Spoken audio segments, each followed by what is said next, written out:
Hi, I'm Jeremy Crosby. And I'm Nick Boucher. We're your hosts for the program that's all about your city, Talking Fitchburg. Every weekday, we pull together the news, events, and information you need to stay on top of what's happening in the city of Fitchburg. Find Talking Fitchburg on cable TV, Roku, Amazon Fire, Apple TV, and our live stream on the web. Plus, you can find all our headlines and stories on Facebook, YouTube, and our video on demand service. This is your city. Keep up with Talking Fitchburg and the issues affecting you and your neighbors.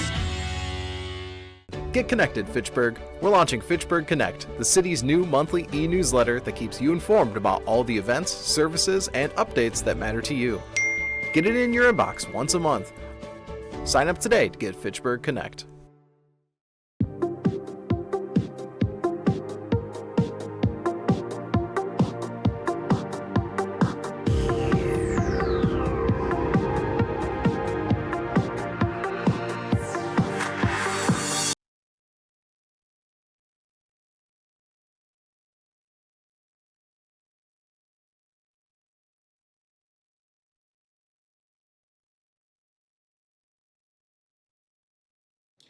All right,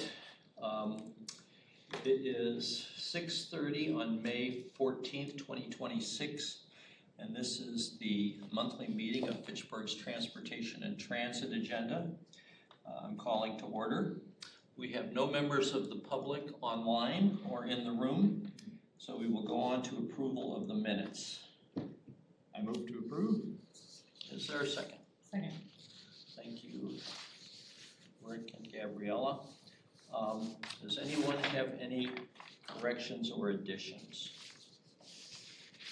Seeing no discussion, all in favor of approving the minutes as submitted by the secretary, say aye. Aye. Aye. Aye. Any opposed? Okay. Show in the record that was unanimous. Next item is that I got reappointed, one of the two of us that is reappointed for another term, and received materials, and I was doing my due diligence, and I saw that we are to elect our officers in May. So the terms are for a year because we have potentially new commissioners every April, and so in May we can elect a chair and a vice chair. So let's open nominations for chair. I nominate Steve Arnold to be the chair for a one-year term until our next May 2027 meeting. Thank you. Sorry. I agree to do it. I'm not termed out. I would be. Are there term limits for the chair committee? Apparently, because in resource conservation, they had people who had been chaired for decades. The people on that group have been on there for decades, but they accommodated the shifting landscape, and they just continue to serve for decades, and they rotate through, and they all take turns being chair. So what is the term limit? I don't know. Do you? I think it's 3 terms. 3 years? Yeah. Well, I've been on for 3 years. For any commission? Oh, not for chair, just to be on the commission. No. There are no limits to Okay. be on a commission. Is this but by ordinance? I believe so. I'll have. We have that handy handbook now. There's lots that have chairs for one. I didn't see that in the handbook. I could ask. Maybe they just made it up. I could ask Google, but no, I do think that they implemented term limits because they wanted new blood in after a while. But I don't think it's as few as 3 years. ChatGPT didn't find any. Okay. Let's see, Muni code.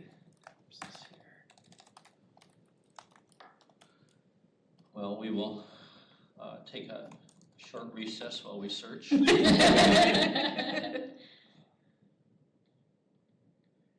No person may be appointed chair of a citizen committee, commission, or board for a 3rd or greater consecutive term. And the terms are 1 year?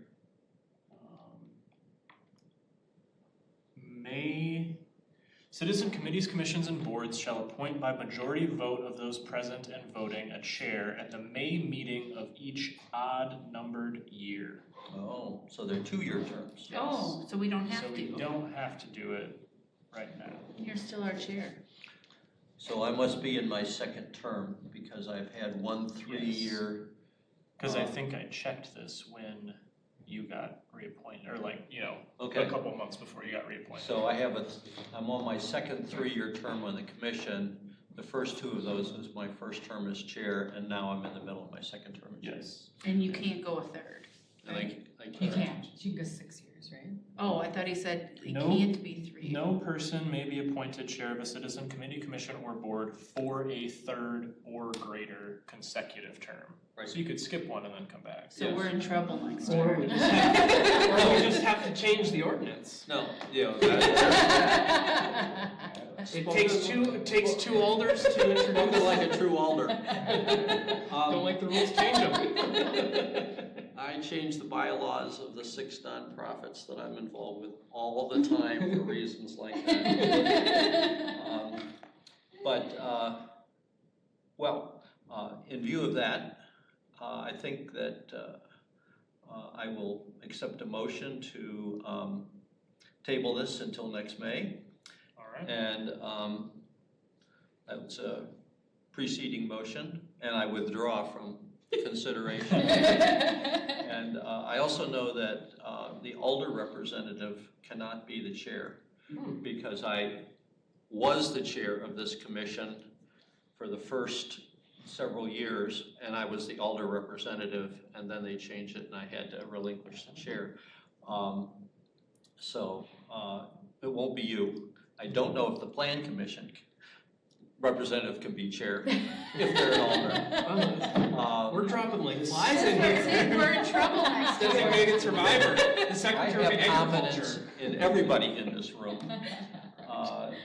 that they could very well chair this group.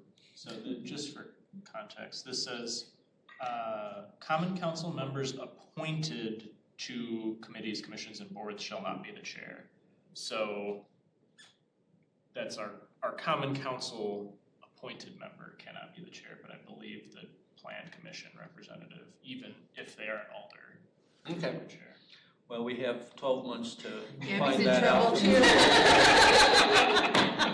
Or change the ordinance. I did say I wanted to introduce an ordinance. There you go, there you go. Start with the big front. All right, all in favor of deferring this for 1 year? Aye. Any opposed? Aye.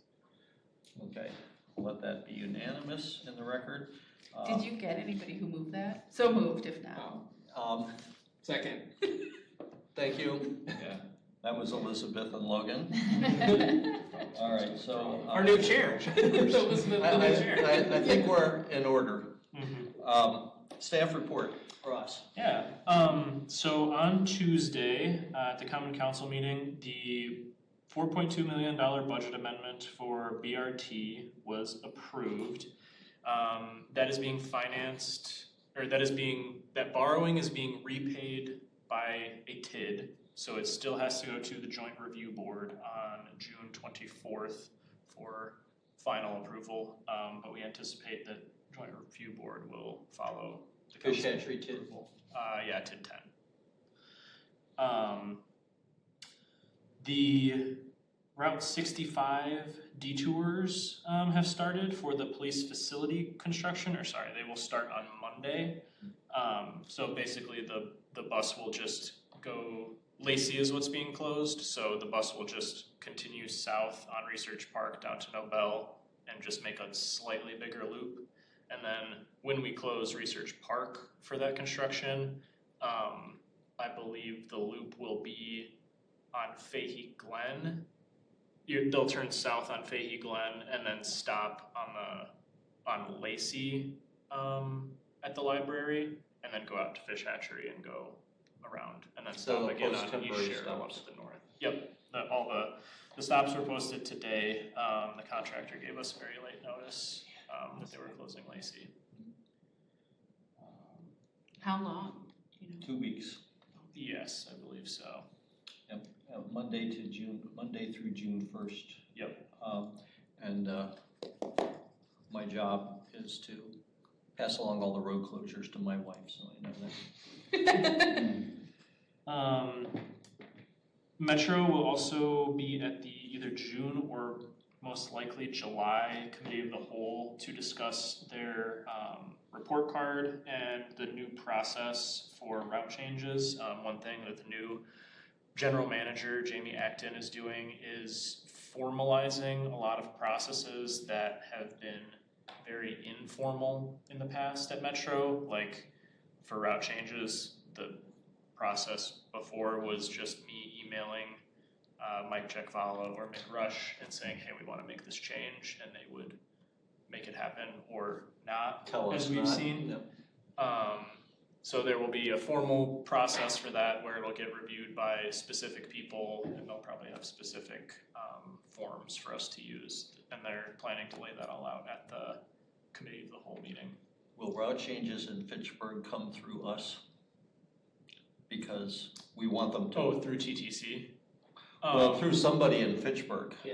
Not a surprise D.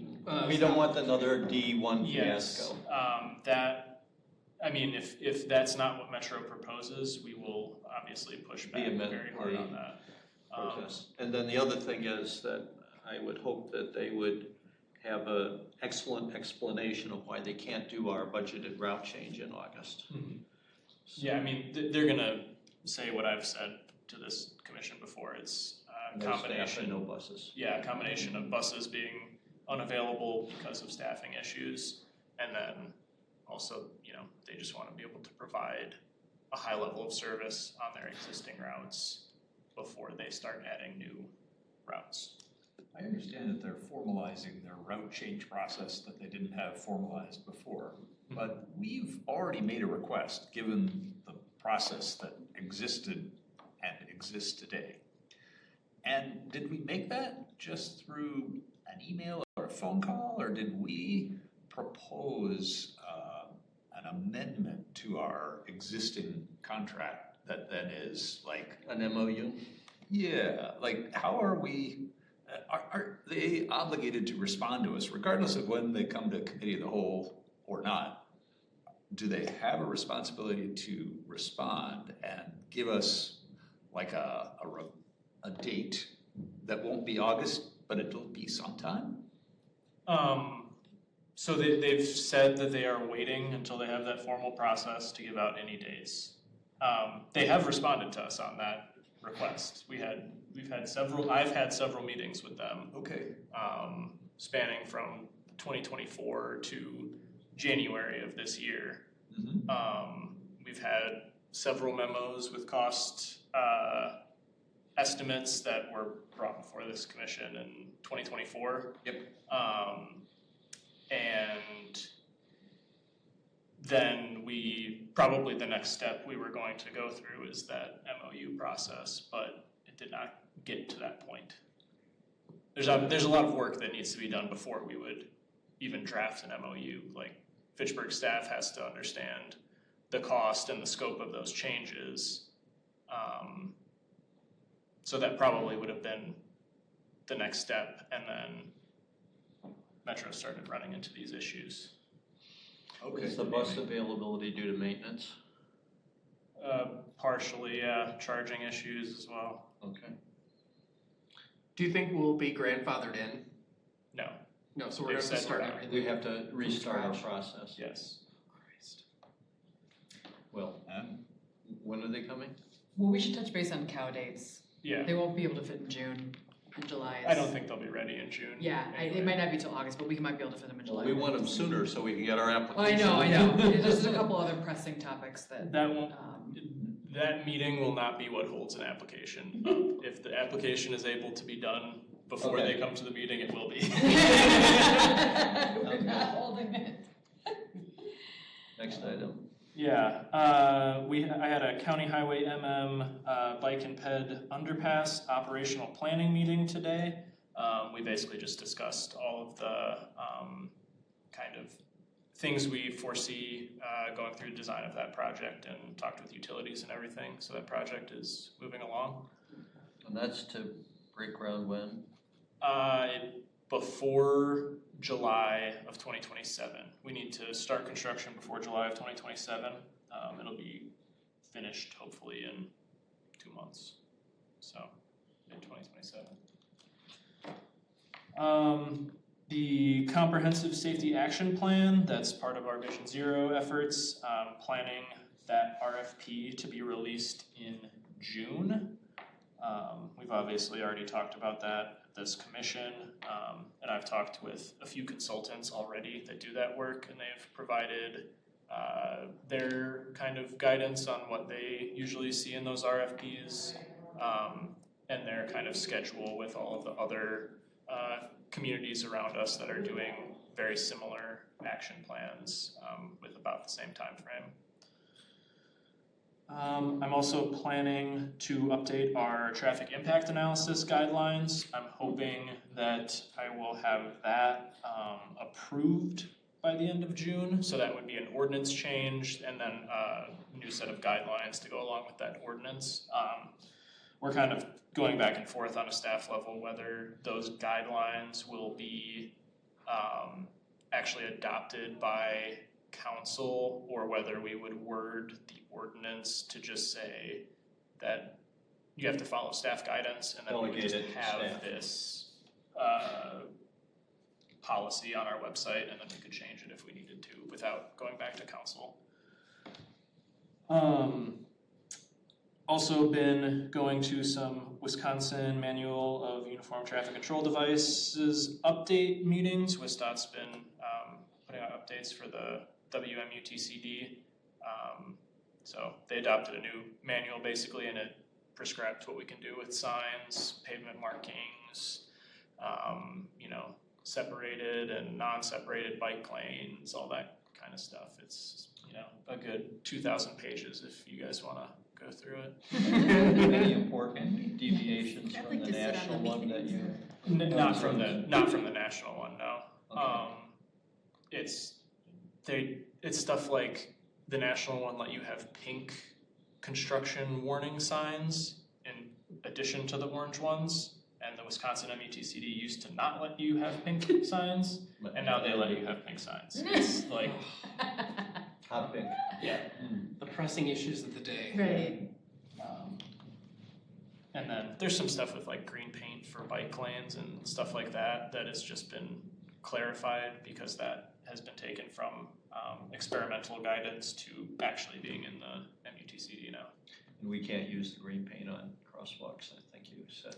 Correct. It has to be a bike-only facility to use the green paint. And then also, we had a how to use B-cycle event that Steve led the ride for that. It was in conjunction with B-cycle, the senior center, and Bike Fitchburg, and basically, NPO. and then PO, yep, round trip. And basically had 15 seniors do a 6-ish mile ride starting at McKee Farms Park, and there was some good feedback on how easy it was to use those e-bikes, so. People were very excited. Yeah. That's a good group. Yeah. Yeah, there were a few people that actually came out for it, registered, came out for it, did not start. One was very nervous and did not even participate. I think 2 others decided not to come on the ride with us and just tootled around McKee Farms Park and then docked their bikes. There was an incident that the sweepers, including Ross, I think, took care of. They had a startup tip over because the bikes are heavy and a little hard, different to start. But that person was not hurt. No, and she was they fine. seemed to be in good spirits according to the people. Yeah. Our volunteers were back there with We were her. making plans on, oh, well, I can walk the bike back to this other dock, and she's like, no, shut up, I'm fine. Tough cookie. Yeah. That's awesome. So yeah, that's my staff report. Did you have anything on the experimental 20 mile per hour? Yes, I have a work order in for Mark to change those signs. I've got data. So just for context, this is on Research Park. We're going to lower the speed limit on part of Research Park to 20 miles an hour from 25 miles an hour. It's 30 now. It's 30 now, okay. Yeah. So we're gonna lower that speed limit and use it as kind of a pilot for how changing nothing else but the speed limit sign works in a commercial area. So this is by Oasis then? Yes, It's included, does it go up to Gordon Flesh driveway? Or Yes. Castle Rock? yeah. And does it come down to Locust or Police driveway? I need to double check on. Okay, what that, sides my I need to proposal work was for. from the Locust driveway to the Gordon Flesh driveway. Yeah. And the reason I suggested it was because typically you don't just lower the posted speed without changing the design to enforce the lower speed. But in this case, we've got busy pedestrian cross traffic all along the block. We've got curves and street trees overhanging, and it's already feels like 20 miles an hour. Yeah. So it should be just a road thing, and I would be surprised if there were any speed limit decreases because people are it's already self-enforcing at that lower speed limit. Yeah, I think the 85th percentile speed is like 26 miles an hour. Yeah, so That's why I thought it was 25. so it'll be good. What's the hypothesis and the data collection so we know what success looks like? I mean, I don't really have my hypothesis is that it may lower speeds by a mile or two per hour. And will we measure that, or will we? Yeah. We are, okay. My goal is to have Fitchburg residents see 20 mile an hour speed limit signs. Right now, we have 15 mile an hour on the McGaw Park access road, but the rest of the city is basically 25 and, or higher. And that we are being asked both by Federal Highways and their proven safety measures and by the Bike League to start considering 20 miles an hour speed limits where they're appropriate. And this would be, for example, neighborhood streets that are only a block long. If you have neighborhood streets that go for many blocks, then maybe 25 miles an hour is the lowest you want to go. But for something that, for example, all the little streets that connect Richardson to the collector to the west. Osmondson. Not that far. Oh. Just the Richardson addition has a number of streets forming a ladder there. They're only one block long. It would be perfect to be posting that for 20 miles an hour because people can go 20 miles an hour for one block. Well, I'm just trying to understand, we have some data about what it is now, and then we're gonna change some signs, and then we're gonna have some more data, and we're gonna see the before and the after. Yes. Right, but my theory is that the design and existing conditions already causes people to drive that slow on that stretch. So And then the hypothesis is that it won't change. Right, I would definitely not increase. I appreciate that. How about Brendan? That was another one you mentioned back in the day. Not doing No anything plans there with with that this yet. right now. Okay. We are refreshing all the crosswalks in that area, Brendan and Chapel Valley. I think a resident reached out to Gabriella and requested that, and we did a audit of all the crosswalks in that, I don't know, it's like three or four block area. So I think there's like 10-ish that we're gonna paint, so.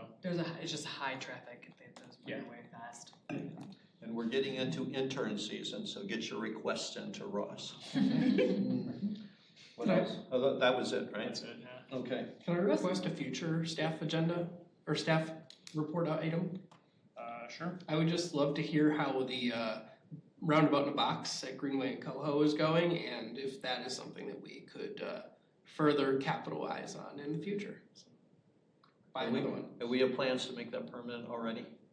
No, we don't have plans to make that permanent. Because if we do, then we'll have back in the box. Yeah. We would do that with resurfacing, Okay. but there's other things we're working on Higher with priority, that. yeah. Well, specifically with that intersection. Okay. That'd be good. Yeah. The, That might be a real agenda item. I think that, I Yeah. agree. Right. Knowing that intersection, I agree. Thank you. The ordinance, we changed our ordinance so that we don't have to do an ordinance change every time a speed limit changes, right? We have not made that ordinance change. That's in Valerie's court. Okay, because I know we talked about that, but I couldn't recall if we actually Yes, did it. we do have the leeway to make, I believe the wording in the ordinance is experimental speed limit changes for up to 90 days, and then That's what this is. it can keep being extended by 90 days by the chief of police or the director of public works. So that's what we're doing this change under. There's one advantage of having them in the ordinances, and it's probably not very big, but when I do my inventory of streets for bicycle-friendly community application, I use that to make sure I have all the streets right. Mhm. So will there be a GIS resource within your department Yes. where I can, or a spreadsheet, so that we will know every segment and its speed limit? Yes, we already have that, our data in GIS. I'm not sure if that's public facing or not, but it definitely. Doesn't have to be public facing if I can get it somehow. Yeah. All right, thank you for that report. Any other questions for staff? If not, we will go on to Madison Metro contract, Metro Transit contract review. So kick it off, Ross. All right, so in your packet, you have both a highlighted version of our transit service agreement between City of Madison and the City of Fitchburg. The highlights are mine for this meeting. Those are things that I thought were more relevant than other things in that agreement. And then you also have, I believe it's before that agreement in your packet, a summary that I wrote up. It basically mirrors those highlights. I just tried to make it a little more everyday language because frankly, there's stuff that I had to read through 3 times in this agreement to try to remember how it actually worked. So we signed this agreement in 2024, and this is a 5-year contract. And there's renewal information in this, we must have signed this in 20. It was for 3 years, so it started 3 years, 24, 25, and 26. So it was Yes. probably Okay. signed at the end of 23. It was signed in March of 2024. Yeah, 'cause Okay. it has the 24 on the resolution, so. Yep, I remember the signature page now. Yeah. So yeah, I'll go through this summary and we can kind of go from there. Would you like questions at the end or as we go through? Let me go through my memo and then we can go through questions. Okay. So for the scope of the agreement, the purpose is to provide transit service and to not lock in specific routes or schedules which are free to change over the course of the agreement. And then this agreement completely replaces the previous agreement. Obligations of Madison, they have to provide ADA compliant paratransit service within 3/4 of a mile of all day bus routes. That 3/4 of a mile is an ADA requirement. The buses have to be clean, safe.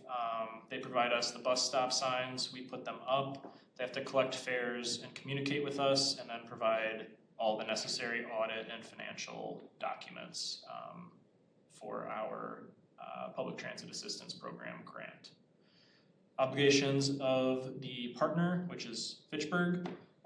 We will install bus stop signs, maintain the bus stops and own them, and then provide notice of any constructions or necessary route closures or detours, and then we will also pay Madison for the service. Cost of service adjusts based on the automatic adjustments, which is based on the audited share in section 5. Partners must pay Madison quarterly. So our yearly cost of service is just divided up into 4 equal payments that I pay each quarter. The automatic adjustments based on audited share, this is the most complicated part of this, so we'll try to get through this together. Basically, the audited share proportion for each partner is the total bus hours and paratransit miles used by that partner divided by the total system bus hours and paratransit miles. So Metro Transit provides 1,000 bus hours total to the entire system, and then we use 200 hours of that, we would pay 20%. The audited share is the revenue minus the expenses. Expenses do not include debt service, and then partner costs are adjusted based on the previous year's actual cost and your payment in the previous year. So if we overpay by 5%, our cost in the next year increases by 3%. If the partner overpays by 5 to 10%, the cost for the next year stays the same. And if the partner overpays by more than 10%, then next year's cost decreases by 3%. So this is basically counting on the cost of service going up every year. So that's why if we overpay by 5%, our contract would still increase by 3% the next year, because the cost of service is going to go up anyway. The rest of it's pretty quick, so. I'll say it again. This agreement can be, we can execute MOUs for route changes and capital projects. The term runs through December 31st of 2026, that's this year. If it's not terminated before August 1st, 2025, the agreement renews for 5 additional years, including all MOUs. So this contract renewed for 5 additional years on August 1st, 2025. And then for termination, each party has to give 180 days notice if they want to terminate this contract, and you're responsible for paying or providing the bus service for that full 180 days. And then if Metro basically pawns this service off onto somebody else, we can cancel with 60 days notice. That's everything that I kind of went through and thought was the most relevant. So yeah, questions or comments? Do other partners have substantially the same contract? All partners have exactly the same contract. But they might have different MOUs. They may have different MOUs, yes. To pick up on that point, is that by Metro's preference, or do we have the option, should we decide that there's something that we want to add to a contract that Sun Prairie or Verona or Monona don't have in theirs? Do we have the ability to do so, or is this kind of a standard boilerplate for everybody? We do have the ability to add our own preferences in here. Metro also has the ability to, refuse those or They have anything to like agree that. to them. Yeah, it's a 2-party contract, so. For we will have to background, agree. back when there was a Contract and Services Oversight Subcommittee, that Madison a few years ago contracted all of their transportation committees, which they had like 5 or 8, down to 2. There's a technical committee and a policy committee, I think, but I might be thinking the MPO. In any event, before that revamp, they had a Contract and Services Oversight Subcommittee where all the partners were represented. And that included Verona, Fitchburg, Town of Madison, did not include Monona or Shorewood Hills at that time, or Sun Prairie. It did include Madison Metropolitan School District and Madison College and the university. And I was our representative for a long time. Andy Potts was previously the representative when he was on the council. And it was when we did a previous version of this, and I don't know if there were intervening versions, my argument was that we should all have the same contract. And if there was something that was specific to the contract for a particular partner, it should be in everybody's contract and say this applies to that partner, so that everybody would see what everybody's contract was. And so everybody thought that that was a good idea for transparency, because you don't want, Middleton to have some kind of sweetheart deal or something like that. So There that's. isn't anything specific to a partner in this. Yes, version we of the can see contract. this, Yeah. But that was the origin of that. Other questions? Yeah, adding on to what Logan's question about, like, are all partners basically on the same contract? Are all partners going through a renewal process this year at the same time? In other words, is there a Yes. room full of people like us in Sun Prairie doing this? We don't know if they have a transportation commission, Yeah. but Yeah, I mean, yes, everyone's on the same term for their contract as well. And then does, Um, since Madison has talked about adding some information about making formal changes to routes, are they sort of already anticipating that partners as a collective would be coming with some changes or suggestions? In other words, do they already have a draft of what they envision would be the revised version of this document? So they don't have a draft version of this yet, but they are anticipating a lot of partners coming with changes or MOU requests, or however that partner decides they want to make changes to this agreement. They've said that they will, so this agreement auto-renewed last year. Yeah. So, but Metro has stated that they will work with us on changes to this contract or MOUs. if we do Because- nothing, this continues, but we're gonna do something. Right, exactly. So they stated that in our last Metro partners meeting. So about every quarter, all of the partners get together with a few Metro Transit admin staff, like Christoph, who's the transportation department manager for the city, and then Jamie Acton, who's the Metro GM, and then Mike Czechvala and Mick Rush, who are, I don't know their actual titles, but they're, Mike is the planner Yeah. and Mick is the marketing manager, last I knew. I think they've both moved up Okay. in titles since then. That's why I don't know their new titles. Okay. But those two are who I always talk to at Metro. They're who I go to first. So we get together with them, discuss issues, concerns, anything. The last probably 3 meetings, I think I've spoken the most at them with all the concerns that we've raised. So I think a lot of the other partners are okay with staying par for the course, and Fitchburg is kind of, We're We trying to want make the those biggest changes, changes. yeah. Cause Sun Prairie had their changes.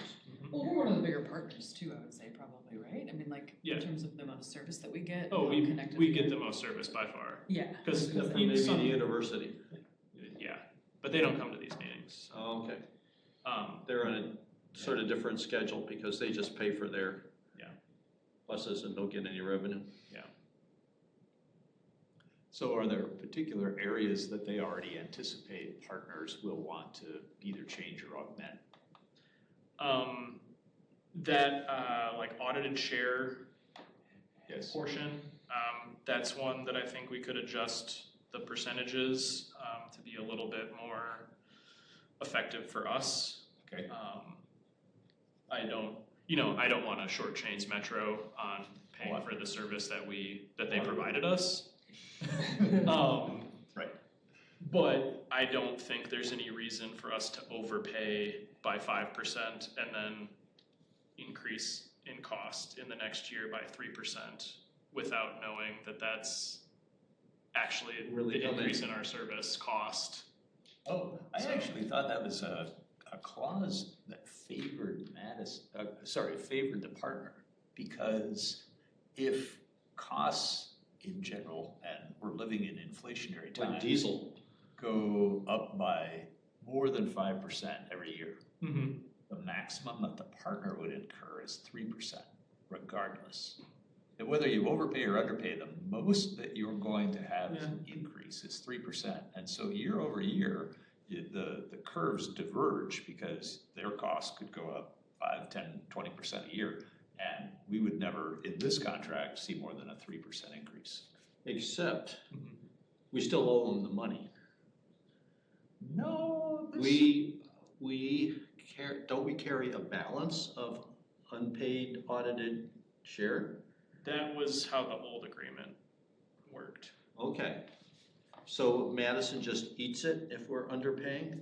I think they would find a way for us to pay it. Because there's one of these handouts that had a number of 200-some thousand that, Oh, at the end of the contract in that table. But it shows the annual amounts and the Oh, yes. increase. right, and so for my first question, one of my questions is that 205,000 plus, is that a credit or a liability?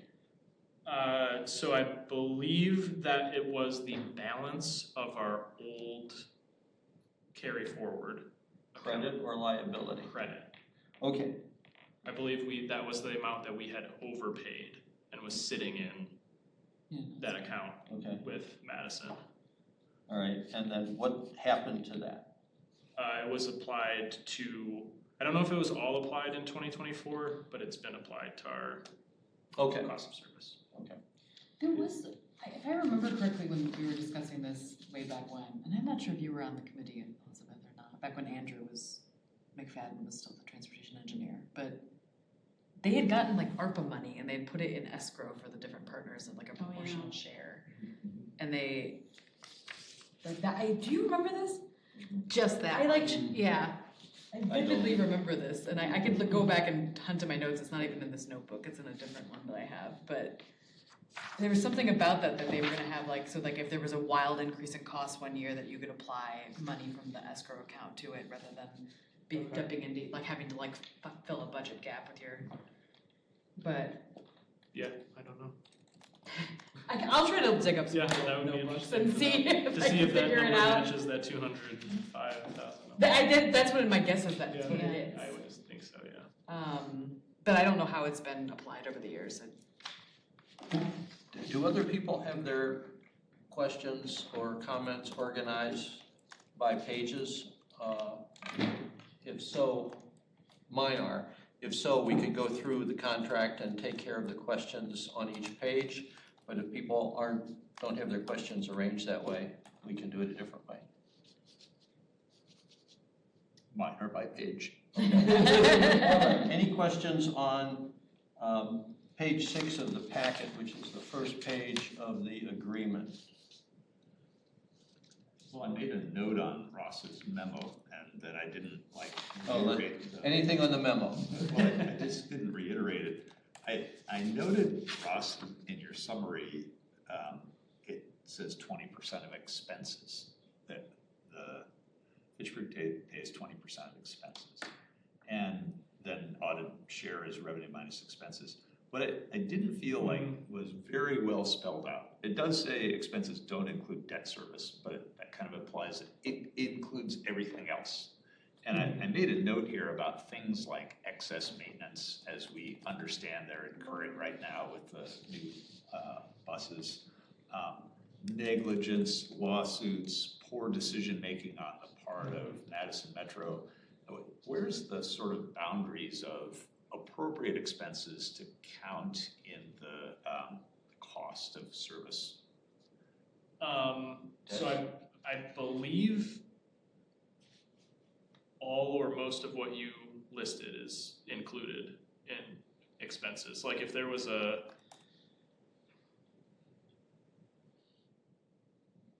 we wouldn't pay this without asking any questions, but I believe if there was a lawsuit or something, that would be included in there. Okay. What about capital? That's a separate bucket, right? Well, they have depreciation is in here, Yes. but debt service is included, so So you're asking for just, like if they were to build a fancy new bus garage? well, more buses Mm-hmm. or BRT stations. Mm-hmm. So it's my understanding that the expenses that we're talking about here are the operating expenses. So maintenance, staff, fuel. Correct. But if they were to build, for example, the building of the new bus garage out on the east side, where they store the articulated buses, Mm-hmm. that's not part of this, that's a separate thing. They get grants from the feds, They own it, they use it.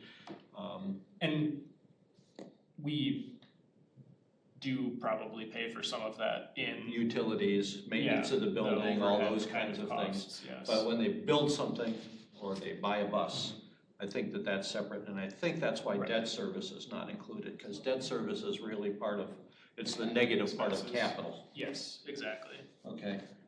Does that answer your question, Rick? Well, it wasn't so much a question as to tell me exactly what's in and out of expenses as much as it was, should we ask for a better definition of what's in and out when we negotiate this? I think that would be totally fair. And to be clear, this 20% was just an example. Yes, we don't actually pay 20%. I don't know what percentage of the whole system we pay. Anything else on the memo, or the first page, or the second page? I have a couple on the third page of the contract. I highlighted most of this page. So that's the one that begins with 4D. And I just said, who eats the debt service? And I think that that's because it's part of the capital budget, not part of this operational budget, that all of that is Madison. Are there any MOUs active for Fitchburg? No. Okay. So in the new scheme of things, if we wanted to expand that service, we would have an MOU that would add those routes or extend their hours and routes. Yes. Okay. Revenue estimates, it talks about them here, but it doesn't say whether they're system-wide or whether they're computed per partner or Madison. So the way that they used to be computed is by your proportion of Route hours. or Okay. paratransit miles. It's not by where the passenger boards. Now it is calculated by where the passenger boards, because the new payment systems on the buses know what stop someone paid at. Right, and all that fare capping and transfers and stuff, that's all baked into it. Correct. Okay. But I'm sorry, the revenue, the source of the revenue as far as boarding doesn't matter in the way that this contract is structured, because the revenue is the net of revenue minus expenses is aggregated across the entire system, and then we pay for the hourly That is rate true. while it's in Fitchburg, regardless of where the boardings occur. That is true, but my audit data shows us our actual payments in Fitchburg, then I can report that to the federal government. So you're right that in this contract, it is still calculated the old way. You're correct about that. Okay. Okay, is that, what do we want? It would seem to me that with lower density and ridership at the fringes of the system where we are, it's to our advantage to have all the revenue be spread over the route hours without, and if we were to just get our own boardings credited to our own account, then since we're at the end of the lines and we have empty buses at the beginning of each route, that would hurt us. There's two sides to that, right? Because the buses could drive empty in Fitchburg every day, every route, and we would still pay for the route hours regardless. Right, but the question is, how does the revenue get credited? Does it get credited to the system and then the route hours for the whole system computed? Or do the route hours get allocated to the partners and then their own revenue gets netted against their bill? Not in the way that this is currently structured. Well, that was not clear to me. Right, the first thing you said, the system revenue, system expenses, Okay, and then proportion of bus hours is how you calculate that. okay, so We could, revenue estimates and the revenue mhm, actually observed is by system, not by jurisdiction. Right. I do now get reports. We get reports. For our actual ridership in Fitchburg. And you could imagine a totally different contract, and I was doing some research on this where you eliminated the hours of the city and instead you said, I just want to pay when somebody rides the bus and they get on in Fitchburg. And so I want to use the boarding data in Fitchburg as my calculated cost of paying for Metro. And so if nobody rides the bus, it doesn't cost us a thing. If lots of Yeah. people ride the bus, I don't think it Matt costs is us a lot of gonna, money. got a deal, take that deal. So my research suggested that there were a few suburban cities that were, partnered with large city. The closest one was the Twin City system that had some outlying locations that were paying by boardings or ridership rather than by route hours. But I don't think that it's worth trying to go down that path. It is another approach to take to calculate how we pay for this. The other thing is that approach is most successful financially when you don't have anybody riding. And for us, I think we want success to look like lots of people using the bus. And so we want to be rewarded when we get there. But it would be Madison's incentive to help us get more people to ride the bus if they only got money when somebody in Fitchburg wrote it. But anyway, I think we could explore that, but I don't think it's worth trying to. I don't think Metro would ever agree to that. And I don't think they would ever expand service if that were the arrangement.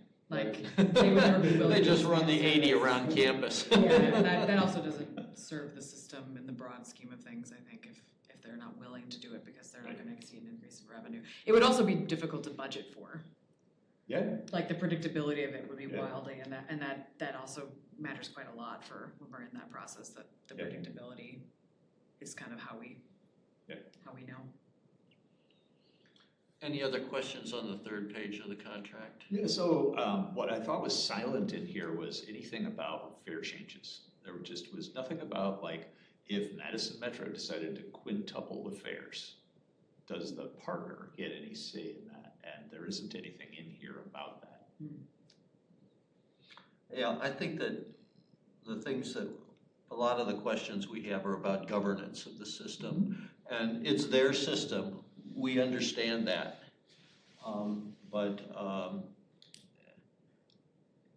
I would feel more like a partner in the legal sense instead of a partner in this contractual sense, where we have some say. And I think that that's worth asking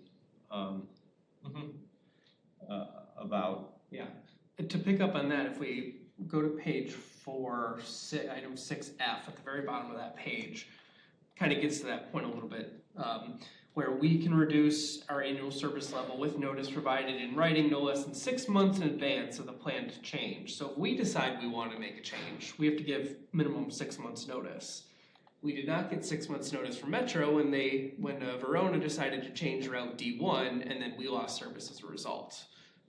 So I think it would be agreeable and ideal from my standpoint to have that be some, reciprocal, Right. and maybe not 6 months. Maybe it's 4 months, maybe it's 3 months. If it's permanent, if it's like, this is the change we're making. If it's temporary for some reason. Yeah, Yeah. you can't, yeah.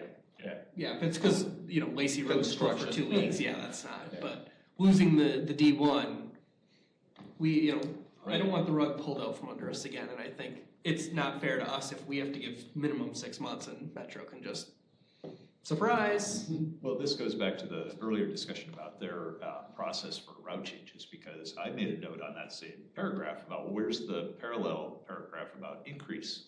Like, partner may decrease, but where's partner may increase? And how much time do we get Yeah. to increase? How much time do they get to implement our request? Or deny it if they can't, Well, And right Not now, that we want. if we have the money, they should be able to expand the service in principle. Now, we understand that there's a nationwide workforce problem. Yeah. And there might be a battery shortage or something like rare earth metals shortage. But their job is to be able to expand the service when a partner requests it, in my view. And I feel like, you know, not being able to deliver on this that we promised to our citizens is a problem. Yes. Anything else on that page? We're on 4F. I guess my only other comment, and maybe I'm done with comments after that, is what you and I were talking about before the other day of the sort of quality of reporting that we've seen historically, that ridership data was as much as a year old and that type of thing, that the Madison's obligations should be more timely reporting and more detailed reporting than what we've seen in the past. Mm-hmm. And they, you know, if we want to add that into this contract, that's fine by me. I think that it's up to staff to say what Yeah. would be useful. You're the ones who are. They have been a lot better, like I showed you that data on Tuesday, over the past year, as better reporting is available to them because of the New fare system. live fare system. Yeah. Right. Right. Like previously, they're counting ridership by having a staff member sit on a bus and count people throughout the day. Yeah. And, you know, one of the, that obviously is very imprecise. because one of the notes I had about the new fare system is that you can count unique riders rather than just riders. So you can get a determination for how many actual individuals are making use of the bus rather than simply that people are on the bus. People can ride the bus anonymously, so there's limits to that. With the new fare system, if you have Most either a people fare will card have or the app, a fast fare card, right? but if you're using a credit card, they can charge your card without knowing who you are. If you pay cash at the kiosk and get a pass. Okay. So. Yeah, you can put cash into any BRT Oh, you kiosk can. and get a fast fare card out. Okay. In 6B, the individual authorized by partner on behalf of partner may execute MOUs. Just to be clear, I've been beat into my head that the only people that can sign for the city are the mayor and the clerk with the go-ahead of the council. Right. Another city might have a different rule on that. Right. They might be able to delegate that, but we would have a resolution approving the agreement, and then the Yes. mayor and the clerk would sign it. Yes. Anything else on that page? Or the next page? I've got one on 8. 8C talks about a privately owned company. But I think that this agreement should anticipate the possibility of an RTA. And back when we had an RTA, Regional Transit Authority. Regional Transit Authority, back when we had one, there was some discussion as to whether the RTA would contract with Madison to run the bus system or whether the RTA would buy the bus system from the city of Madison and all the employees would become RTA employees. But I think that this contract needs to start thinking about what that would be like, because that could happen in the coming years in the term of this contract. With that, So that would be like an 8D, that Madison assigns this agreement to an RTA, which is not a private company. would that not be covered? I don't know where in the contract this may be, but I know in other things we've seen where it'll say Metro, or I think it was in our transit plan, was where we saw this, was Metro Transit or its successor. In this case, would the RTA not essentially become the de facto successor of Metro Transit? That may be, but this section 8 talks about assignment or succession, and I think that Yeah, we don't have that language in here. we don't have even if we anything have in it here for about it. that. So if somebody says with the relevant knowledge examines this and says we don't need that, I'm good with that. But I just thought I'd mention. Would that not be under 9 though, where it says the parties agree that Madison may assign the performance of this agreement to an entity of Madison's choosing? And they'd have to give us 90 days written notice? I think almost every scenario where we get an RTA, no one's gonna care about this contract anymore. Yeah. Like, I'm not it's gonna bite the hand be- that feeds like, it's probably going to be the people who work at Metro Transit also running the RTA, whether it's bought or, however that works. That could be. But if there's a scenario where Madison does not wanna let us out of this contract to get into a contract with RTA, then it would be useful to have some protection in there for us. You could make something very general, like in the event that an RTA is established, which encompasses both a partner and Madison, this agreement will either become null and void or may stay in existence if both parties agree. And then you don't have to decide who's gonna run what or anything else Yeah, like that. just say It's we can get out of this if we want. Yes. Yeah.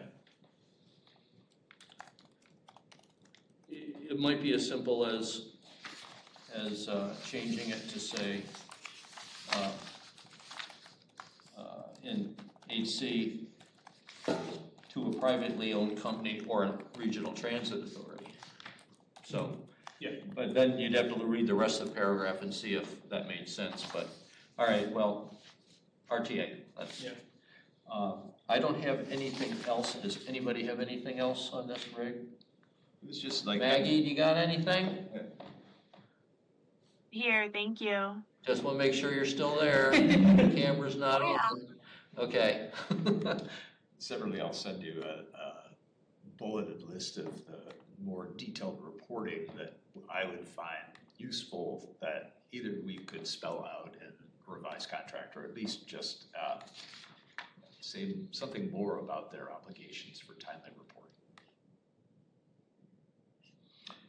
Okay, seeing no further discussion. Ross, do you have any other questions for us that you would want feedback on? No? Okay, well, if you do, bring it back. All righty.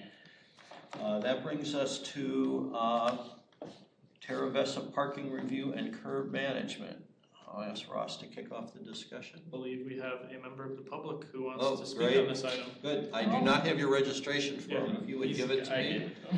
I will introduce you.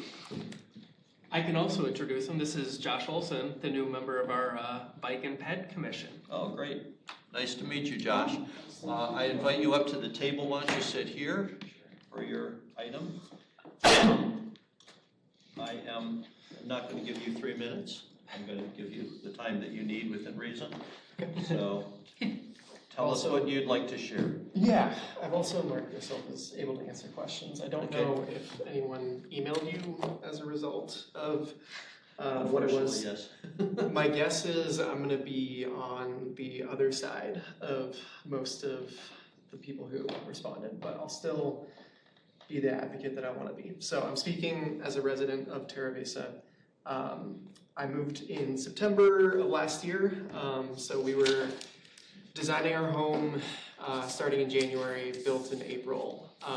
My fiance and I both had a couple of stipulations for like the kind of home we wanted to move into. For me, one of the main priorities was being connected to a bus and bike network and not relying as much on cars, which is really funny because at this moment my fiance's car is dead in the garage. So like we're on one car, I biked to this meeting because she wanted to go swim at the gym. Like this is, we wanted this ability to adapt and not have to be reliant on 2 cars. So that was a reason for us to move into this neighborhood. And I think I emailed Logan, and I'm gonna say these words again, even though I don't normally agree with them, but the character of the neighborhood, as described to me when I was moving into it, was one that's not reliant on cars. In my mind, that also means not reliant on excessive parking. So I like that book.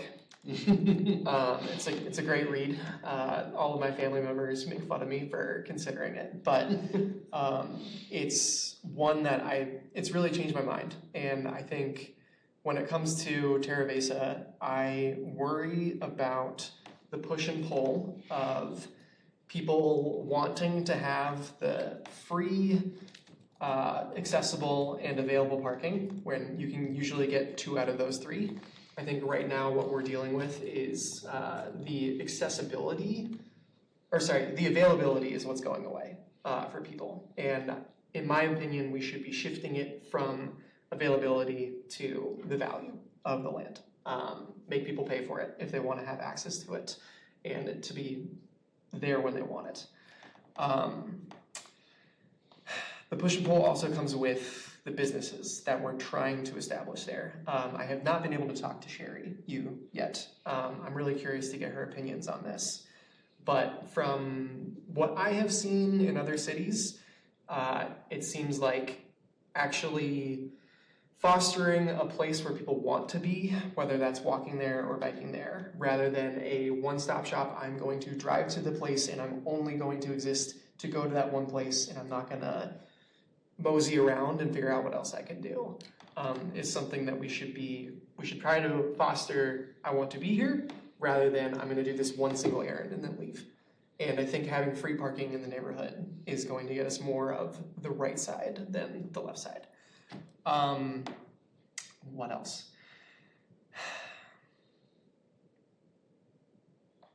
I would be curious to get your thoughts on the concept of a parking benefit district and the legality of it in Wisconsin, because I believe La Crosse attempted one and never moved forward with it. But from my experience living in Madison and talking to some staff there, parking funds, if you are to meter a space, has to be like within the parking Utility. Yes. But parking benefit districts, they exist in other places, specifically like they're places where people want to be, they're attractions. They're these neighborhoods where basically the city agrees. Any profits from metering the neighborhood go into investing to make that place more of an attractive area to be. So it's kind of let's build this neighborhood so that more people want to drive here, so that we can get more revenue, so that we can continue to make people want to drive here. There's a place in Austin that they raised like $1 million in 2 years. They got sidewalks everywhere.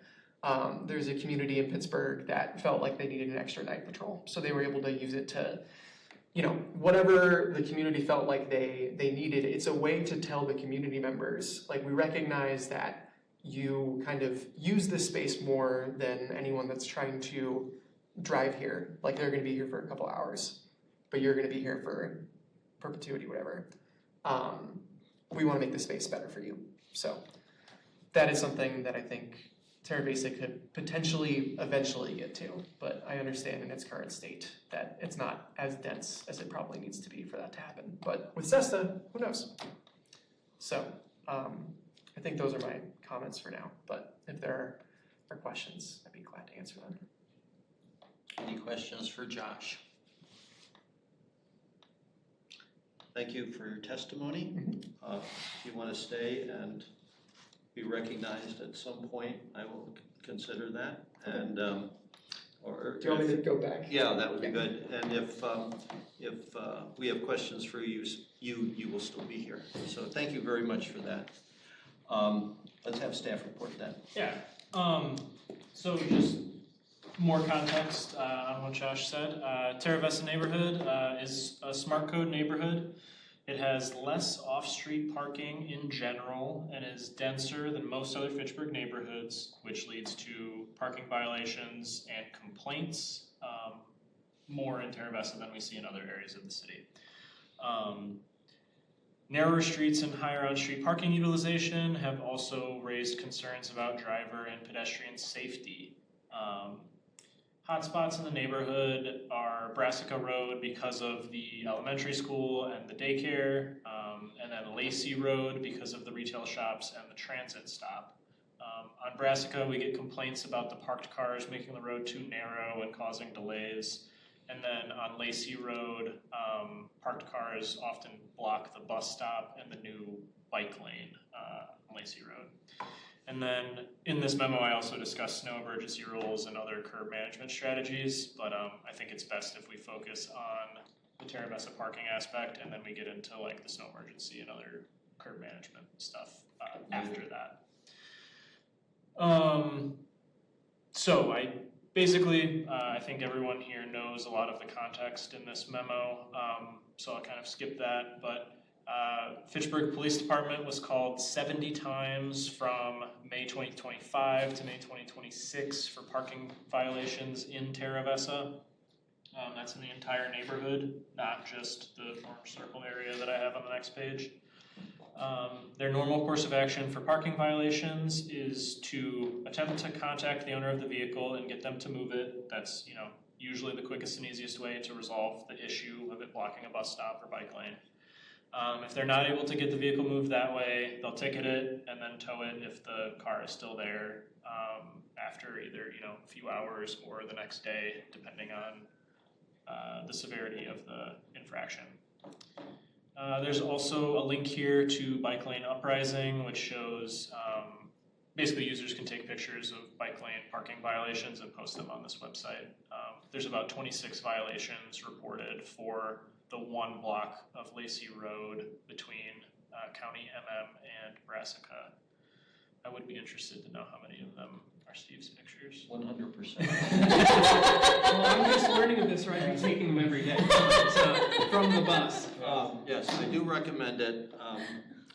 What happens is bike lane uprising, they recently had an upgrade. They no longer ask this, but they always ask whether there was a crash and whether you reported it to they say city, but whoever the authority is. And so I always call either Dane County Emergency Management, or if it's after hours when I know that the civilian service employees are not working, I may instead contact Ross and say, by email, send the pictures and say, there's another one there. Sometimes Logan gets those emails too. I do encourage people to use that app. It makes a nice heat map that Ross might bring up. And we can talk about all the hot spots. But I think I am the only one currently using the app in our city. It's very easy because once you take a picture, it knows the GPS coordinates. It recognizes the license plate state and number and enters that, and it enters the date and time. So the only thing that I generally need to add is whether there was a crash. And there were 3 this evening when I was over at Flight. I did ask one of the bartenders if she had any parking feedback. I said we were going to discuss this, and it turned out that her cooks had been parking on that block, and she has asked them to please not do that anymore. And I reinforced that message that please do that because we're going to keep ticketing you. She called it harassment, but if you park in the bike lane, you're going to get a ticket. When I was on the council, brought the smart code to the city. I totally believe that that we are doing the right thing by limiting parking. I did bring this book in so that if folks are not aware of it. Donald Shoup is now gone, but he basically started the science of parking management, now called curb management.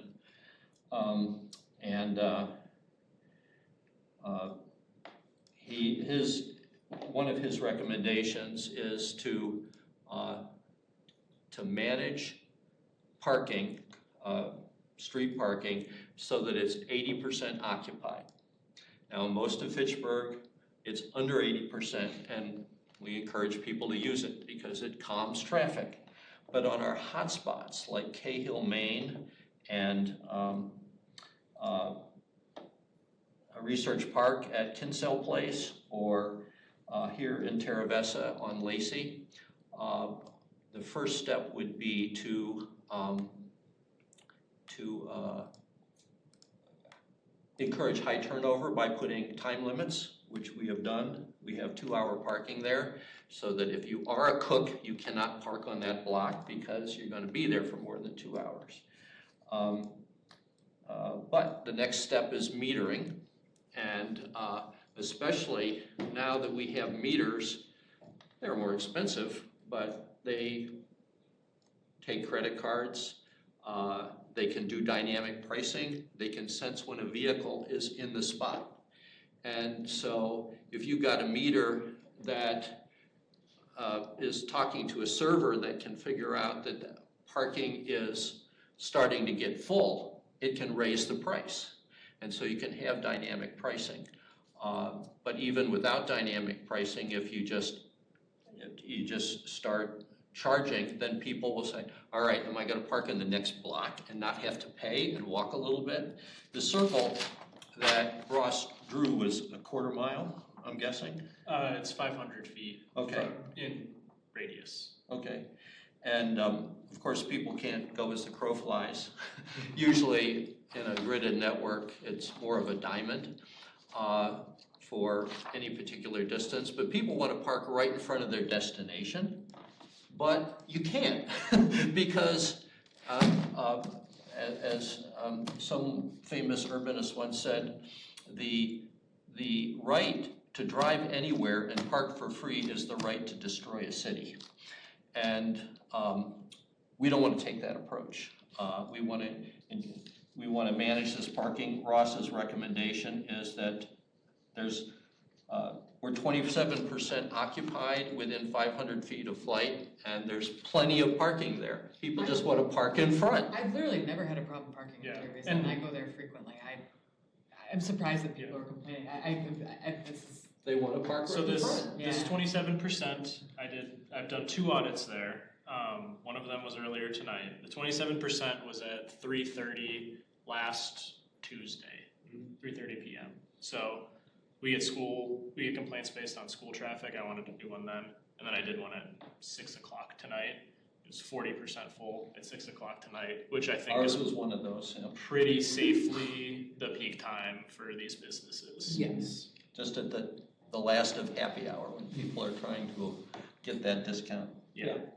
So I think based on there being plenty of parking and being nowhere close to the 80% recommendation and the high cost of free parking, I think additional enforcement and signage in addition to the yellow curb paint is our best bet here.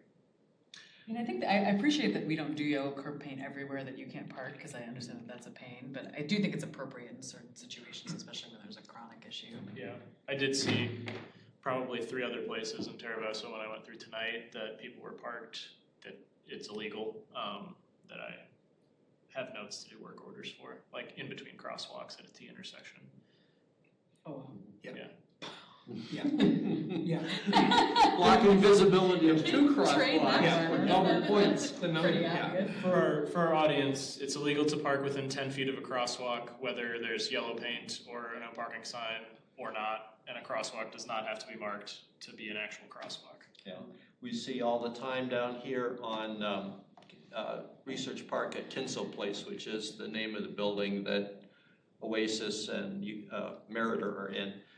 People park at the curb ramps and block those curb ramps. And it would have been ideal when we did the bump outs to have the bump outs include the curb ramps instead of be recessed where people think that now they can park there. Well, that's a different. Yep. Oh, yeah.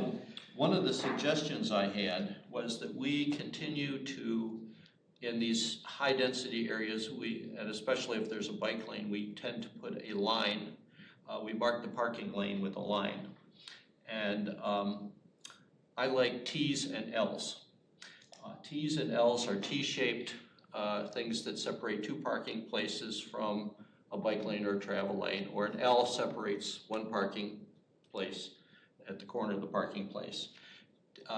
Over at Tinsale Place, we have on the east and west sides of the street 123 feet and 135 feet of parking lane. And if that's used efficiently, that can hold 6 cars or 5 on the shorter side. But oftentimes when the first person parks there, they don't know where everybody else is going to park, and you end up with half spaces. T's and L's have the advantage that they take a lot less paint, but they have to be done by hand. So there's a trade-off there. But Terra Vesa is another example on Lacey Road where if we use T's and L's, then the first person parked there would park in a parking place.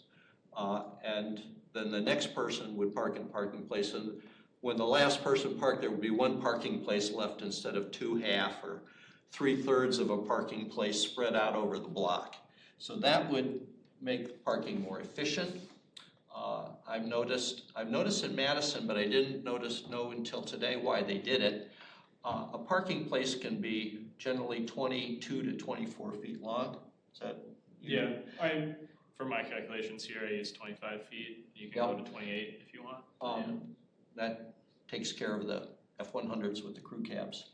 But but you only need 20 feet for the end space because that person is not going to have any difficulty getting in or out. And there's a system where you put two 20-foot parking places and then an 8-foot gap, and then two more 20-foot parking places, an 8-foot gap. And I've noticed this in Madison, but I didn't realize the reason for it. And that allows you to put, you don't have people who can't get out because people are parking them in too tight. So that's a good system. So 6 parking places would be 136 feet with 3 pairs and 2 8-foot buffers. And it's 135 feet right now on the west side of that block of Kinsale Place. So I think that's something we should explore. We should explore the high cost or so the first thing is high turnover markings. Second thing is that we should charge for parking.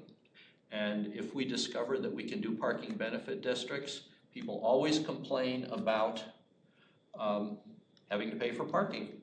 But if you put the most convenient places and have people pay for them or have them low turnover, then someone that's going to stay longer or is willing to walk a little farther and gets the benefit of not having to pay, then that's cool and you've managed those. So with 80% utilization, every block has 1 or 2 free parking places.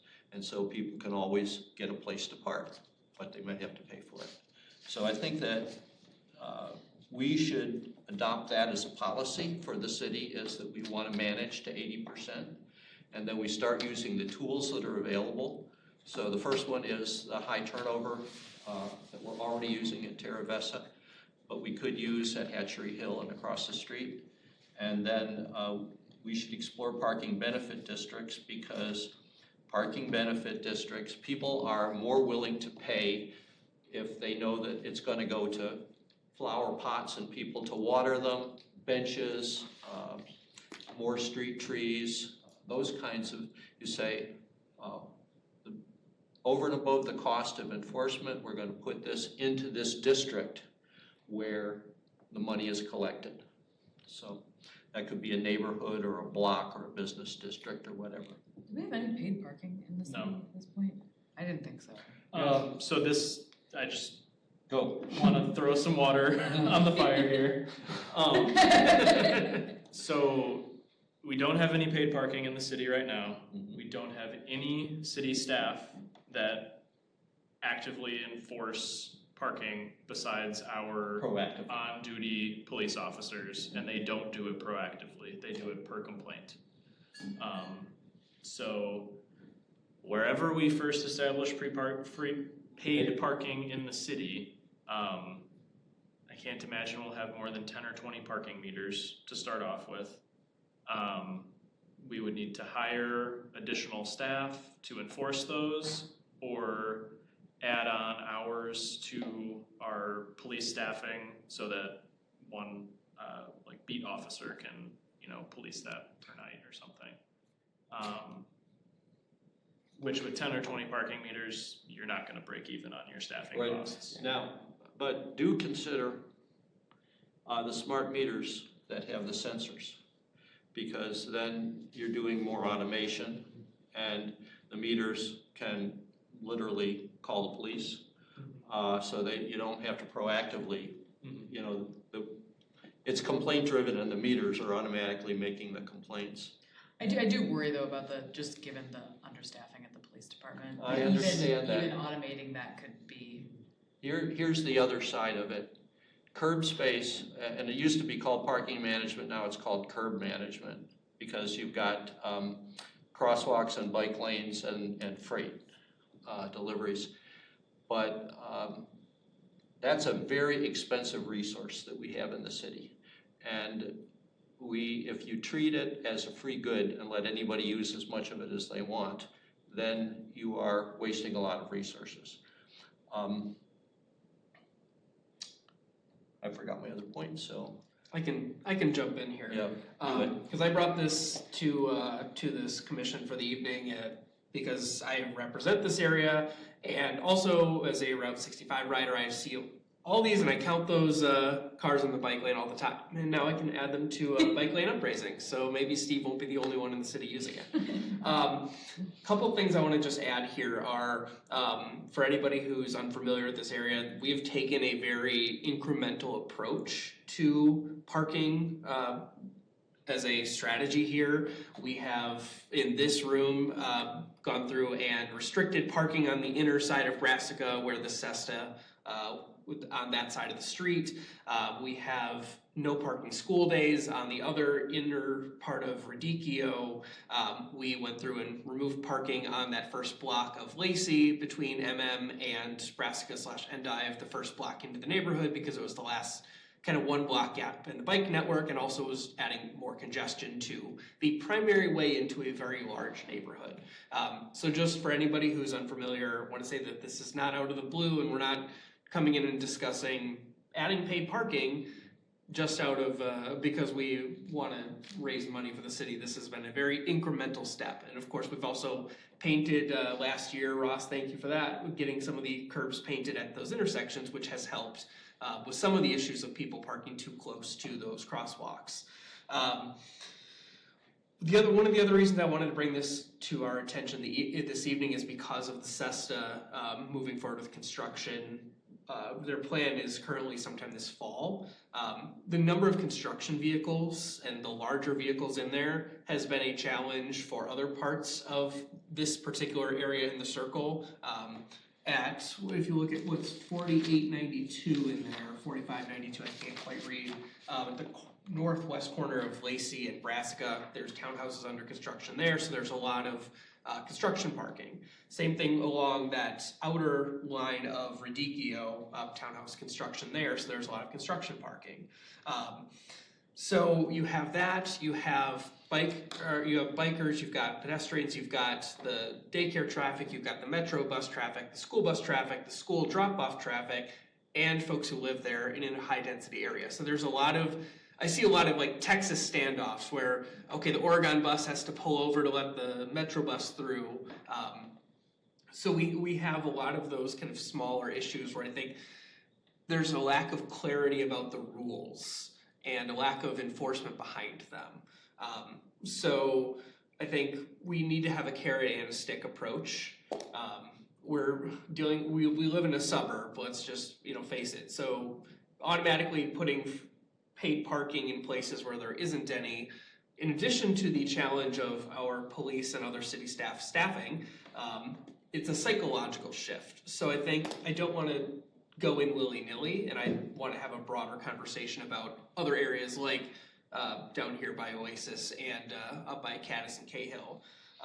Another contributing factor is a lot of the vehicles that are parked on Brassica are folks who live in the Edge at Terravessa Apartments, and they charge, I believe it's $50 a month for additional, there's one parking space in their Texas ramp included with each unit. And above and beyond that, they pay per additional vehicle. So I talked to somebody who lives there, and that $50 a month, they're like, I'm just gonna street park, even though it's less convenient in this case, because I don't wanna pay that $50 a month. So the capacity already exists in that building. It's just not being utilized because it is a not insignificant cost. That same person also told me that they would be possibly able to get rid of that vehicle entirely if the all-day bus service were there. So that is another factor that I have been kind of kicking around, is how much we want to make a change before that comes into play. Because as Josh noted, and has been noted other places as well, Terra Vesa was designed with this attitude, this mindset, and some of these less traditionally suburban characteristics in place. And for us to have all of the quote-unquote downsides with none of the quote-unquote upsides, I think poses some challenges. So that's another reason I am very frustrated with our lack of all-day bus service in there, because again, we are building a community that is designed in this specific way and then not able to provide some of the tangible things that could help reduce the number of vehicles that are on the street to begin with. I think when it comes to overall enforcement, that's something that, like I said, clarifying the rules I think will go a long way. We have seen, there have been some changes and some improvements with the changes we've made. Others have been less effective. I've called Dane County Dispatch twice this spring already on vehicles parked right in the middle of the bus lane. You can't say that this is like, oh, it's just hanging over. The bus stop, excuse me, yes. And watched them get ticketed because the bus had to stop in the middle of Lacey Road, which then backs up traffic at a whole intersection that's already challenging. Sorry if you got those tickets, but I'm not sorry. So with all of that said, I've also talked to the developer, Phil, who is kind of really been the driving force for Terra Vesa and our upcoming smart code neighborhood, No Oaks, on the other side of Highway 14. So as we're starting to see that get platted and move forward, possibly first roads going in later this year, I thought it's another reason why we should start having these conversations so that we learn the challenges and avoid them, because there will not be, under the current transit plan, any bus service immediately in the No Oaks neighborhood. The 65 will stay on Lacey, and that'll be as close as transit to walk service out gets. of Central Park Place. Yes. So I guess those are kind of my main thoughts. Just quickly summarizing the community feedback I've gotten on Facebook and also have received by email that I believe I forwarded all of them to you except the ones I got within an hour of this meeting. It was generally, I would say there was not as many comments about there's not enough parking as I would have expected. I think there's some recognition that, again, we moved into a neighborhood where we knew this was going to be the case. Now we just need to be more clear about the rules so that it makes enforcement easier so that there aren't all the debates and people aren't fighting a traffic ticket or a parking ticket because they didn't know it was a bike lane, even though there's 2 signs up there. So we have the yellow paint, that excuse is gone, that ripple effect is gone. And I'll just note too, for the Terra Vesa as well, there's similar issues with, there were some concerns and lack of clarity about who maintains the median native plantings. And we've taken care of that as well. So it's a new neighborhood, it's a new concept. As Steve mentioned, smart code is something that's newer to our city and not kind of the traditional Euclidean zoning. So there's some quirks here, and we've been kind of building the planes, we're flying it, and reactive to some of these challenges. And we're now getting to a point where the neighborhood's well established enough that we've got some clarity about some of these policies and what we need to happen to avoid some of the concerns that we have, which are very legitimate, especially about pedestrians trying to cross in some of these areas where cars are parked too close and it's a challenge to get across the street with visibility. So just kind of drawing that as a parallel, we're starting to see some progress as a whole, but there's more to be done, as evidenced by the 3 cars that all 3 of us saw parked in that bike lane earlier this evening, and there were 3 when I was there. I have the tags. Oh, okay. Photographic evidence. And I did send everyone some photos that I took early last week, like 5:45 or so. So kind of that peak time. That's when I've seen it the busiest, is kind of that happy hour time. It's there's a school rush, but it's not as busy because most of those businesses are not open. The construction is still there, but the people are starting to arrive for night spot. Yeah, so I want to make a couple points. I think you mentioned construction parking. We've already done this and I disagree with it. I don't think we should make infrastructure changes to react to construction parking because it's temporary. Absolutely. It moves around based on what building is being built at that time. Yes. The other thing is the kind of, you mentioned the Texas standoffs on Brassica with buses, or I've seen them with just commuter cars. These roads are wide enough for cars to be parked on both sides and 2 cars to pass in the driving lanes. I think people have a little bit of a misconception about how wide their cars are. You know, sometimes it's cars parked too far from the curb that causes it. I do think putting pavement markings on these roads would fix half the issues that I get complaints about. Center lines, Center lines and parking lines. T's and L's. So. Yeah, but I think that would even drive the percentage of parking that's utilized down, because I think if we did that, we could unrestrict some of the parking that we have restricted in this neighborhood. And Ross, to your point about, I'm just gonna yes and what you just said about not making permanent structural changes for temporary problems. I did talk to Phil Sviam about what could we do in the short term during the 18-ish months that the CEST is under construction. And he had said, we had kind of been spitballing, we haven't had a chance to connect as well as I'd like yet here, it's just been over email, but could we have folks park in the outlot that will be the future kind of public plaza in the corner that will not be affected by the construction? Or could they park on the non-developed commercial lots along Lacey, which frankly I'm not a fan of because I don't like the look of that as you're pulling in the neighborhood and you see just a sea of cars parked on a grass lot. So I'd suggested, could they park on the other side of 14? We've got Golden Gate Pass and Green Market Place, all these roads that are sitting there with no development on any side and nothing imminent. Could we have people park a mile away and kind of shuttle that last mile so that maybe there's 10 cars parked in Terravessa versus 30? Some maybe, but they have tools and freight. Yeah. But also recognizing that, when I go by other construction sites, I see plenty of sedans and smaller vehicles or, small SUVs. And they don't go to them all day long. Yeah. Yep. So.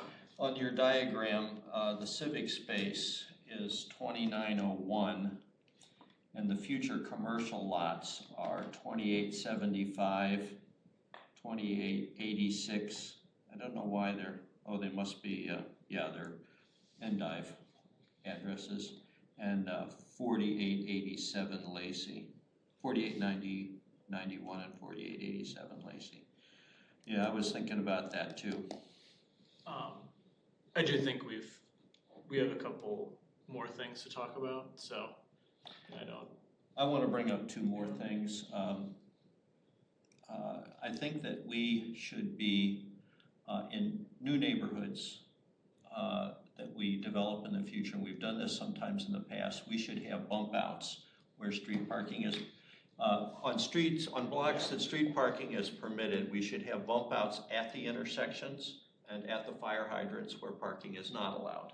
And that would force people to not park there. We have it across the street, but unfortunately those curb ramps are not on the bump out, so people still block them. But they are effective on Research Park Drive. Sparklestone has them. Yeah, so in my TIA guidelines update that I mentioned in my staff report, Yep. That's in there. Great. Is kind of traffic calming for new developments. And bump outs are in there. Another one is that we will be redeveloping or reconstructing Traceway Drive, and I think that we should be using some of these Yes. techniques there because we have Hastahoji, which will be utilizing heavy street parking. We're planning curb bump outs, raised pedestrian crossings, and a couple other things that I can't remember for that. Fantastic. Before we leave this topic, I just want to recognize Josh to see if he wants to add anything more that occurred to you as we spoke? I completely agree with the bump outs. I realized I was leaving, I was like, ah. Well, you should come up, sure. It's hard for the mic to pick you up. You can sit there if you want. Closer. I don't bite. I think the bump outs is a great idea. I pulled up the map that the bike fed has marking crashes, fatalities, severe injuries. Like, I think as a resident, my goal is to never have a dot. And I think the bump outs would certainly help, not only with just the parking, but just congestion and making sure that people aren't taking that turn around Lacey near the mailboxes too quickly. That's something that's definitely been a concern of mine, and I'm more willing to test it just to see like what people are doing, because I know I can jump out of the way really quick if I need to. But yeah, I would say most people go kind of fast on Lacey. Where does 25 miles an hour start on Lacey? At the entrance to the neighborhood. Okay. I think there's a sign probably 40 feet in that median. Very good. I knew that the rest of Lacey is 35. Anything else, Josh? Is there, does Fitchburg provide information to CGS or anything like that that would dictate speed limits on like Google Maps or Waze? No, that's all, to my understanding, Google Maps picks that up with their vision systems when they drive the streets. Okay. Or it can be crowdsourced. It's 35 right now. Okay. So Okay. they haven't let me fix a few things either. All right, you wanted to take some, another related topic. Yeah, I just wanted to get through this memo that's in our packet. Another thing was alternate side winter parking that Logan wanted to discuss. So right now we have alternate side winter parking restriction from November 15th to March 15th. There's a nice graphic here that shows you when and where to park. This is relevant to curb management because in the winter, we take away half of the parking. Overnight. Yep. But for a lot of people who, if it's where you live, effectively you're just taking it away for the entire night. Because I know when I park at my house on the street, I park on whichever side of the road at 5:30 p.m. the night before, and then my car doesn't move until 7 the next morning when I leave to come here. I don't know if we wanna say this out loud, but, so is this not enforced? Because you said right now it's just patrol when they get complaint, like is alternate side parking? So alternate side parking is probably the most enforced of our parking Okay. rules. Because the complaints come from our plow operators when they go out to plow and they can't actually clear a street. And to go back. the police take those seriously. We tow cars all the time in the winter.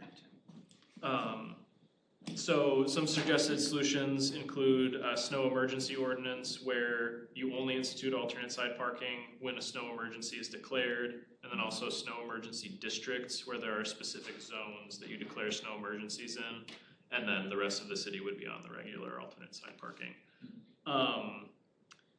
Either one of those, the snow emergency methods, would require city staff to declare and publicize a snow emergency. We'd have to send out texts so everyone knows, or figure out some system there. And then due to the confusion and enforcement difficulties caused by having different parking rules in different areas of the city, staff does not recommend a snow emergency district ordinance. But a snow emergency ordinance for the entire city would take a decent amount of staff time to implement, but it would be much more workable. But we don't enforce it unless there's a snow event. We do.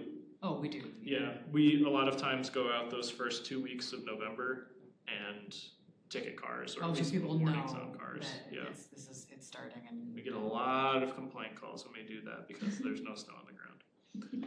So, Interesting. Ross, I would like to hear your thoughts on something I've suggested several times, which is simply use Madison's system, which is well-developed and well-used.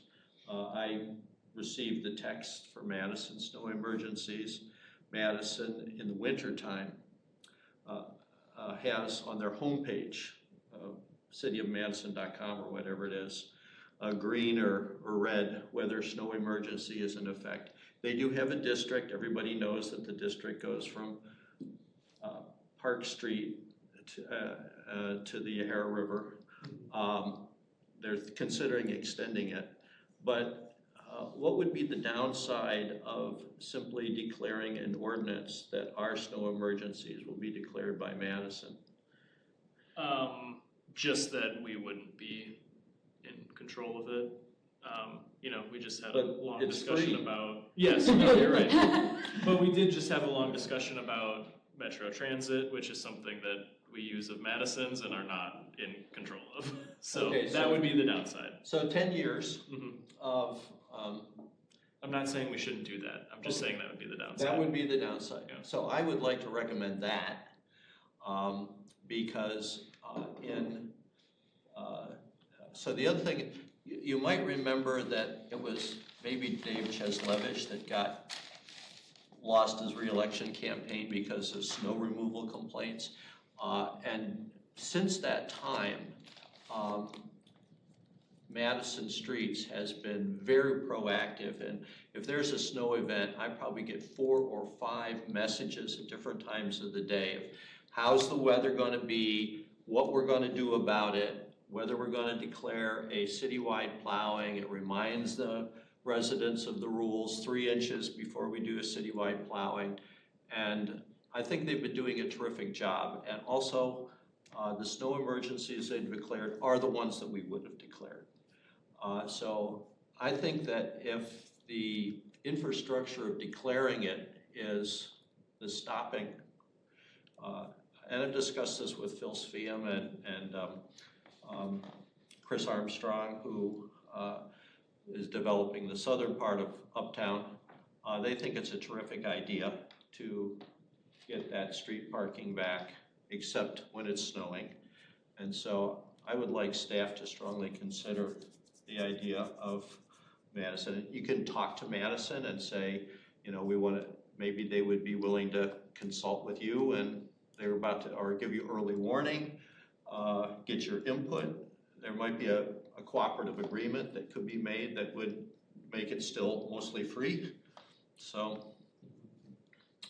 The other point I'll make is Fitchburg does not have the same 3 inches of snow before we do a citywide plow We removal. have a great system. Yeah. Everybody, snow removal is much everybody better. who Yes. lives in Yes. Fitchburg knows that when you drive down Whitney Way, you get to Fitchburg and it's plowed. As Got the was, best snow plowing. as was pointed out to us kind of tongue in cheek at the Greater MPO Fall Forum, that We're making them look bad. a little bit.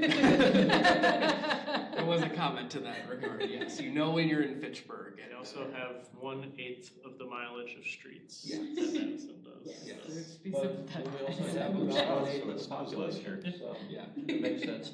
yeah. The other thing that our snow plowing makes our snow plowing excellent is that there are separate teams and separate sets of equipment that do the paths and the sidewalks. And so they are done at the same time instead of at some lower priority by some people who are already tired from plowing all night. And that really makes it great for people who are walking and biking. Which is why if you're ever complaining about, why is my cul-de-sac not plowed, but that bike path through the park is, because it's done by different people with different equipment, and no, we don't have enough trucks that we could just say, let's not do the parks and do the cul-de-sacs first. That's not how it's done, so. The only thing is I just don't know, do we need to change this? Like, I just don't, like, I understand that people complain, but like.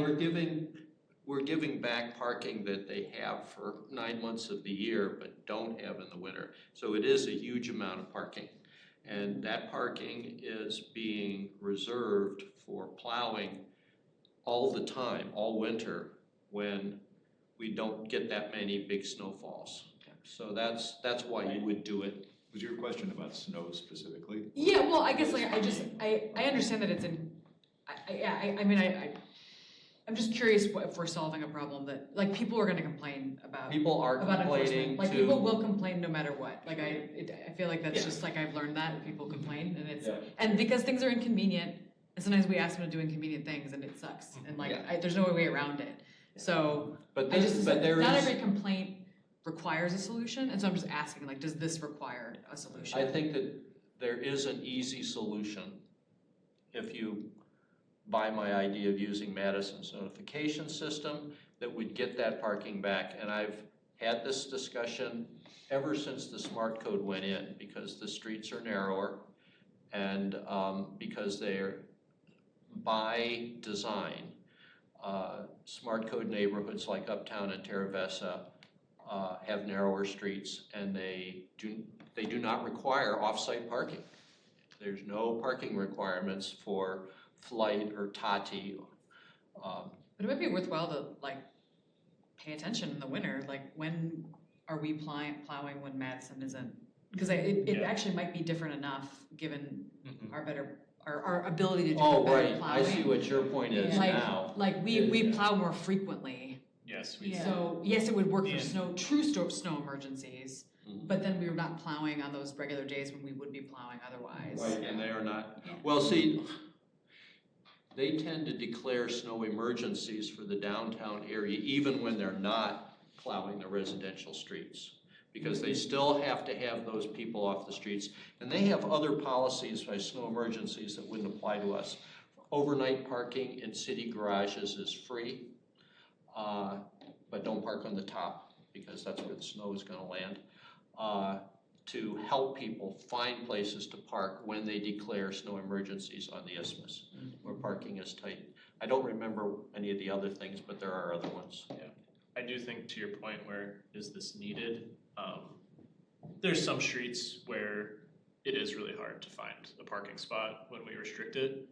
I think we've been talking about Terravesa as one of the most dense areas of the city, and the highest parking utilization I've seen there is 40%, which if you take away 50% of the parking in the winter, there's still 10% left. So is it needed, I think, is an open question. Yeah, it certainly would be inconvenient to Yeah. have to find that last spot, but. And I'm just gonna make one more point about smart code. The reason that we're doing urban development in Fitchburg, and the reason that smart code is dense, is because there's two reasons. One of them is that people who are seeking community want to live in a denser, walkable neighborhood. And it's estimated that like half the people want that, half the people want the privacy of the suburban form, but the supply is like 10% walkable neighborhood and 90% suburban. So that's why areas like Terravesa and Middleton Hills get priced up. So that the community thing is one, but the other thing is that suburban neighborhoods do not generate enough taxes to pay for their infrastructure. And we need urban neighborhoods to help make the city pencil. Absolutely. And so we're gonna continue to do this. We're gonna have streets that are narrow and that are less convenient to pass oncoming traffic when they're all parked up. And but to Logan's earlier point, the all-day bus service could change in a year and a half if we get all-day bus service Yep. on that line. That could completely change the behavior of the neighborhood over the coming years. And Yeah. sometimes we should wait. And having a B-cycle station at the south end of the neighborhood is another kind of intervention that Yes. would really help. Not So in the waiting winter, it out. but. Yeah, waiting it out might actually be a good thing, because wait and see what happens and how people's behavior changes over time. Yeah, I just want to add I think our districts are a little bit different here in this way, where I have Absolutely. and especially the newer parts of District 3 are very high density, and we are moving, we're approving a lot of higher density development than we have, Richardson and Osmondson, and I'm thinking Seminole Forest and some of the neighborhoods that have been built and kind of even predating our incorporation as a city in 1983.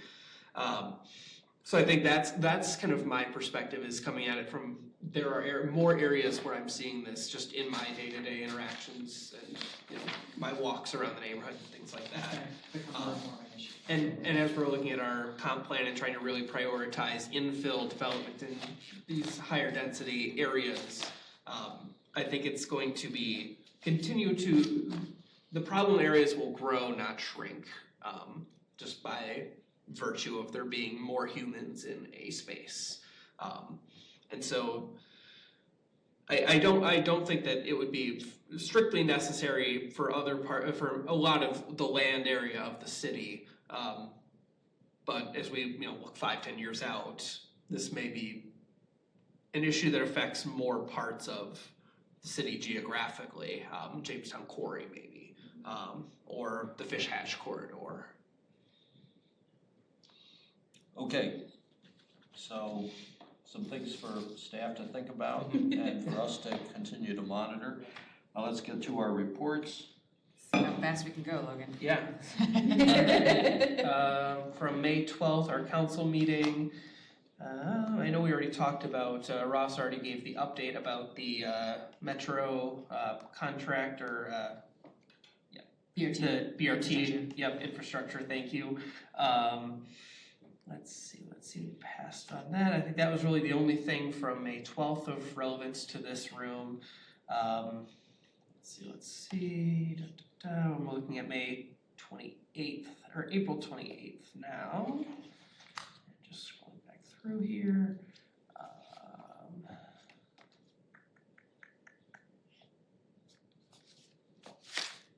Approving a couple of plats for a few different projects here, but I'll let Alder Gerhardt grab those.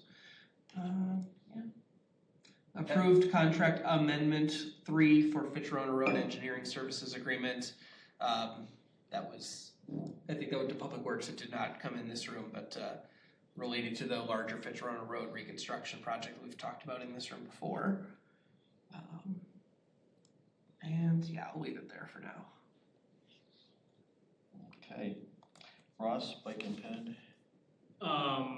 We discussed some public works projects, E-moto regulations, and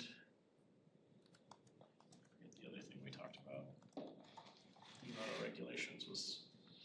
That was a big one. A little bit about walking events. Yes, that we should do more of them.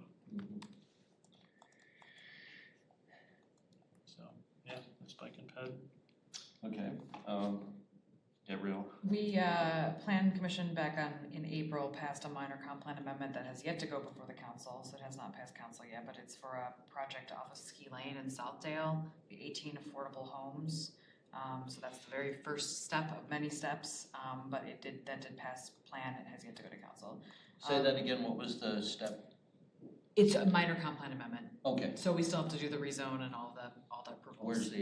where is it? It's on Ski Lane, it's kind of on the edge of Southdale. Right across from the VFW. Okay, Yeah, there's a little property there. There's actually a home right in the middle of it that will remain. okay, About 18 so that would homes. be just south of Artisan Village. Okay. Just northwest Just north, oh, I know where you're talking about. Not quite to the, to the railroad. not quite to the road. Between Novation and the railroad on Ski Lane. Between Novation and is that Deer Valley? Yes. Okay, But these would be home ownership, that's the Yep. plan, so, which are obviously on the rarer side.